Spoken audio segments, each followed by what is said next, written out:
Team India का मुकाबला West Indies से होने वाला है। सेमीफाइनल की टिकट कटाने से पहले एक बहुत बड़ी चुनौती जो है भारत के सामने है, वो है वेस्टइंडीज की। तो क्या टीम इंडिया 2016 की जो गलती है या जो एक तरह से बदला है वो लेने की कोशिश करेगी? तो हमारे साथ क्रिकेट एक्सपर्ट दिनेश बेदी हैं, जो खास जानकारी देंगे अभी हमारे शो में कड़क क्रिकेट में, जो बताएंगे कि क्या टीम इंडिया की स्ट्रेटेजी रहेगी, क्या वो 2016 वाला बदला वेस्टइंडीज से चुकता किया जाएगा? नहीं, बिल्कुल कोलकाता में बदलापुर बनेगा मुझे लगता है, क्योंकि ईडन गार्डन्स के मैदान पर ये मैच खेला जाना है और दोनों ही टी20 वर्ल्ड कप हिस्ट्री में दोनों टीमें यहाँ पर एक भी मैच हारी नहीं है। इंडिया की बात कर ले, वेस्ट इंडीज की बात कर ले, लेकिन 2016 का आपने याद दिला दिया। आज जो सेमीफाइनल हुआ था सबको पता है, मुंबई के वानखेड़े स्टेडियम में जो सेमीफाइनल था, और विराट कोहली ने बड़ी जबरदस्त पारी वहां पर खेली थी, 89 रन बनाए थे, धुआंधार पारी खेली थी। और वहां पर धोनी भी थे उस टीम में, रोहित शर्मा भी थे, लेकिन वो अनफॉर्चुनेटली कि वेस्ट इंडीज वो मैच जीत के चला गया था और फाइनल में वो चले गए और बाद में उन्होंने टी20 वर्ल्ड कप भी जीत लिया। तो वो जो बदला है, मुझे लगता है कि वो टीस एक मन में रही होगी 2016 के बाद की टी20 वर्ल्ड कप में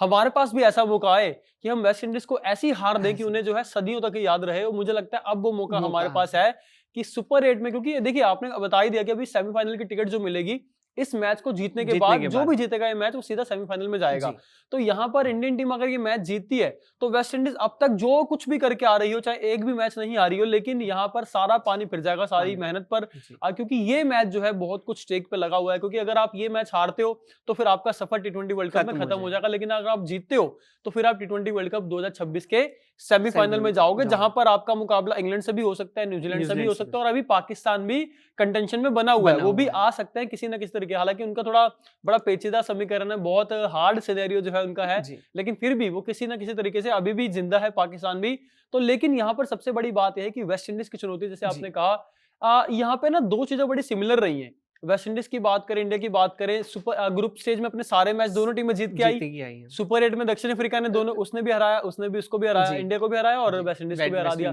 उसके अलावा जिम्बाब्वे के खिलाफ दोनों टीमों ने 250 प्लस स्कोर बनाया और एक तरफा अंदाज में जीते, और अब जाकर दोनों टीमें एक दूसरे से टकराने वाली, और टी20 वर्ल्ड कप हिस्ट्री में कोलकाता में हारी भी नहीं है दोनों टीमें, ये एक भी मैच हारी नहीं है। आंकड़ा देखा और ये बहुत बड़ा सरप्राइजिंग है और दोनों टीमों के लिए चैलेंजिंग रहेगा कि एक तरह से जो मुकाबला होगा उसमें दोनों की दोनों टीमें एक तरह से इक्वली हैं। तो इस मामले में कौन आगे रहेगा, किसका आंकड़ा आगे रहेगा, वो देखना दिलचस्प रहेगा। और अगर मैं आपसे सवाल करूं बैटिंग लाइनअप की, तो दोनों टीमों के बैटिंग लाइनअप पे अगर हम कंपैरिजन करें तो किसका आपको लग रहा है पलड़ा भारी लग रहा है? देखिए, बैटिंग लाइनअप पे हमारे ओपनर्स पे सवाल उठ रहे थे, लेकिन वो पिछले मैच के बाद अब नहीं उठ रहे, क्योंकि जिम्बाब्वे के खिलाफ जिस तरीके से हमारे सभी बल्लेबाजों ने, चाहे अभिषेक शर्मा की बात कर ले, अभिषेक शर्मा को बहुत ज्यादा लेकर चर्चा हो रही थी कि अभिषेक शर्मा का फॉर्म लगा नहीं हुआ और ये इंडिया को भारी नुकसान हो सकता है इस चीज का, और हुआ भी है, हमें हुआ भी है। साउथ अफ्रीका वाले मैच में अगर हमारे एक दो बल्लेबाज ऊपर के चल जाते तो हम वो मैच हारते नहीं। खैर वो तो बात की बात रही, लेकिन अब जो देखा जाए, एज प्रेजेंट देखा जाए, तो हमारे जो बल्लेबाज है वो far better than West Indies. हालांकि वेस्ट इंडीज के जो बल्लेबाज है, कैरेबियन बल्लेबाजों पे कभी भी आप शक नहीं कर सकते, वो बड़ी धुआंधार और वो तेज ही खेलते हैं, बिग हिटर्स के रूप में शुमार हाँ, उनका ट्रेंड ही यही है, वो तेज ही खेलते हैं। हमारे इंडिया में तो अभी एक दो साल से आपने देखा कि हम ये टेक्निक अपना रहे हैं कि तेज ही खेलेंगे, वो तो शुरू से ही वैसा गेम खेलते हुए आ रहे हैं। और आपने सही कहा कि बिग हिटर्स जो वेस्ट इंडीज के पास है, और सारे ऑलराउंडर्स हैं, ऊपर से लेकर नीचे तक। उनके ओपनर भी जो है वो भी बॉलिंग कर लेते हैं, और नीचे जो खेलते हैं वो भी बॉलिंग डाल लेते हैं। यानी कि इनके पास बल्लेबाज तो हैं ही, लेकिन साथ ही साथ ऑलराउंडर के ऑप्शन बहुत हैं। और इंडिया के पास भी हालांकि बैटिंग डेप्थ बहुत ज्यादा है, अक्षर पटेल तक हमारे पास बल्लेबाजी है, 8-9 तक बल्लेबाजी हमारे पास रहती है। लेकिन मैं अगर आपसे सवाल करूं, पिछले मुकाबले का साउथ अफ्रीका के खिलाफ वेस्ट इंडीज शुरू में पतझड़ के रूप में उसके विकेट गिरे, लेकिन जिस तरह से कैप्टेंसी वाली पारी खेली उन्होंने और स्कोर 87 से कहां 173 पहुंचा दिया, यानी हमें टीम इंडिया को बॉलिंग लाइनअप पे भी अपना ध्यान देना पड़ेगा, क्योंकि जिस तरह से हमने पिछला मुकाबला जिम्बाब्वे के खिलाफ जीत तो लिया, लेकिन बॉलिंग वाले फेज में भी हमारी एक तरह से पोल खुली है कि जो छठे नंबर के बॉलर की लेकर हम बात जो कर रहे हैं कि शिवम दुबे एक तरह से जो हो सकते हैं, लेकिन जिस तरह से उन्होंने पिछले मुकाबले में जिस तरह से बॉलिंग करी है, बॉलिंग करने से जो उनके एक रिकॉर्ड बन गए हैं। बिल्कुल, वो आई थिंक हाफ सेंचुरी से भी चूक गए, और वो 50 रन खा ही जाते हैं अपने 4 ओवर में, लेकिन वो ऐसा नहीं हो पाया, शुक्र ऐसा नहीं हुआ। लेकिन यहाँ पर सवाल ये ना, जब जसप्रीत बुमराह का एक ओवर बचा है तो आप ओवर क्यों नहीं करवा रहे? ये पहले भी हमने मैच में सवाल उठाया था, जब पहले भी मैच हुए थे, आप अपने मेन बॉलर से, प्राइम बॉलर से पूरे ओवर करवा ही नहीं रहे हो। 4 ओवर का कोटा भी अगर कोई बॉलर पूरा नहीं डाल रहा तो फिर तो मतलब सवाल उठते हैं कि फिटनेस लेवल क्या ही है। फिर तो वरुण चक्रवर्ती स्पिनर है, उनसे भी आपने पिछले जिम्बाब्वे वाला मैच में, उससे पहले आपने 3 ओवर कराए, 4 ओवर पूरे नहीं कराए। तो सवाल ये है कि आप 4 ओवर अपने मेन प्लेयर से पूरे क्यों करवाते हो? आप आजमा रहे हो, आप शिवम दुबे को आजमा रहे हो, लेकिन यार शिवम दुबे जैसा बॉलर मुझे नहीं लगता कि, क्योंकि जिम्बाब्वे की टीम को हल्के में शुरू से कह रहे थे कि हम नहीं ले सकते, और जो उनके ब्रायन बेनेट है वो तो एक बार भी आउट नहीं हो, सिर्फ एक बार आउट हुआ है दक्षिण अफ्रीका के खिलाफ, उसके अलावा किसी भी मैच में वो नॉट आउट गए हैं सारे मैचेस में, और कल भी सेम ऐसा ही हुआ, सेंचुरी से चूक गए वो, तो सेंचुरी से चूक गए, और कहा भी गया कि आप अगर आपके बल्लेबाज आपको मौका देते, स्ट्राइक देते, तो आप सेंचुरी कर सकते हैं, लेकिन उन्होंने हंसी में टाल दिया वो जवाब। लेकिन यहाँ पर सवाल ये है कि बॉलिंग जो है, और सूर्य कुमार यादव ने भी ये कहा कि हमारी बॉलिंग इससे थोड़ी बेटर हो सकती थी, लेकिन जीत होती है। हम मैच जीते हैं, लेकिन यहाँ पर सवाल ये है कि वेस्टइंडीज जैसे बल्लेबाज अगर आपके सामने होंगे तो आपके गेंदबाज क्या उस तरीके से कर पाएंगे। मुझे याद आता 2016 को वही सेमीफाइनल जिसके बारे में हम चर्चा कर रहे हैं, उसमें जसप्रीत बुमराह भी खेले थे, उसमें हार्दिक पांड्या भी थे, उसमें कुछ खिलाड़ी ऐसे थे जो अभी T20 वर्ल्ड कप खेल रहे हैं, यानी कि ये समझते हैं वेस्ट इंडीज की टीम को, और जो कि क्रूशियल मैचेस में वेस्ट इंडीज की टीम थोड़ी तगड़ी हो जाती है, यानी कि वो फियरलेस खेलते हैं। और जसप्रीत बुमराह की बात करें तो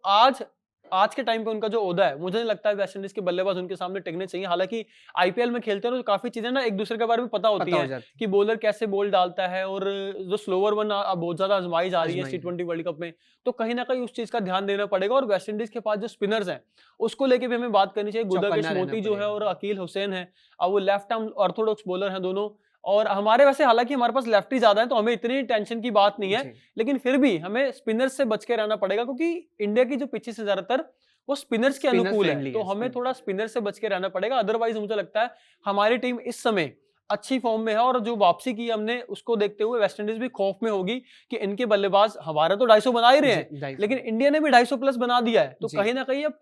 कांटे की टक्कर होने वाली है, और इनके बल्लेबाज भी हमारी गेंदबाजी पर हावी हो सकते हैं। तो मेरा एक आखिरी सवाल आपसे रहेगा कि टीम इंडिया अपने कोई लाइनअप में बदलाव करेगी क्या? ओपनिंग पेयर में कुछ बदलाव, चेंजेस, संजू सैमसन को अगर स्पेस दिया जाए? नहीं, सवाल आपने बिल्कुल सही पूछा कि कुछ बदलाव, क्योंकि बदलाव ना इंडियन टीम में बहुत देखने को मिलते हैं, क्योंकि आपने देखा कि रिंकू सिंह, वो तो खैर रिंकू सिंह के साथ तो थोड़ी बड़ी ट्रेजेडी भी हो गई थोड़ा, कि उनके फादर के साथ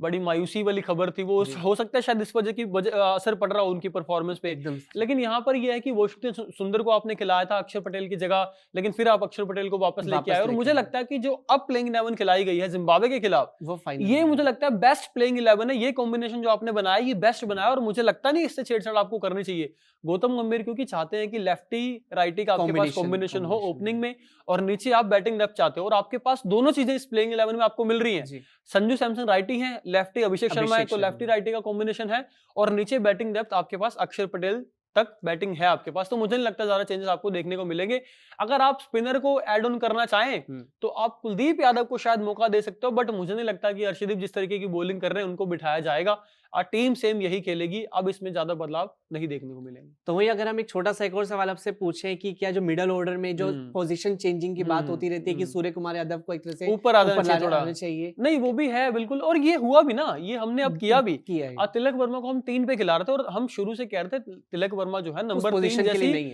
दबाव वो नहीं झेल सकते हैं। ठीक है, उन्होंने एशिया कप फाइनल में आपको जीत दिला दी, ट्रॉफी जिता के ले आए, लेकिन बार बार ऐसा नहीं हो पाता, और वर्ल्ड कप जैसे टूर्नामेंट में बहुत प्रेशराइज हो जाते हो आप। नंबर 3 पर खेलना, विराट कोहली जैसे खिलाड़ी खेलते थे, उससे पहले जो आए हैं वो भी सारे दिग्गज खिलाड़ी खेलते थे, लेकिन नंबर 3 पर खेलना थोड़ा क्रूशियल होता है, और कप्तान को जिम्मेदारी लेनी चाहिए कि नंबर 3 पर आकर वो खेले। हालांकि अब तो ईशान किशन खेल रहे हैं, और ईशान किशन ही खेलेंगे, क्योंकि जिस तरीके से ईशान किशन जिस लय में बल्लेबाजी कर रहे हैं, वो मुझे नहीं लगता कि दबाव आने देंगे इंडियन टीम के ऊपर, वो सामने वाली टीम के ऊपर दबाव डालेंगे, और यही इंडियन टीम की जो मेंटालिटी है, यही जो है प्लानिंग है, और यही वेस्ट इंडीज के खिलाफ रहने वाली है। तो देखना काफी दिलचस्प रहेगा कि आने वाले दिनों में क्या जो 1 मार्च को जो मुकाबला होने वाला है का वेस्ट इंडीज बनाम इंडिया में किसका पलड़ा भारी रहता है, क्योंकि आंकड़े जो बताते हैं वो दोनों की दोनों टीमें एकदम टक्कर में हैं। तो देखना काफी बहुत उम्मीद रोमांचक रहेगा कि टीम इंडिया क्या गेम प्लान के साथ और क्या बदला हम ले पाते हैं, क्या 2016 का बदला ले पाएंगे नहीं ले पाएंगे, भी देखना बड़े दिलचस्प रहेगा। देखते रहिए कड़क, और लगातार कड़क की खबरों को लाइक करिए, सब्सक्राइब कीजिए, शेयर कीजिए। धन्यवाद।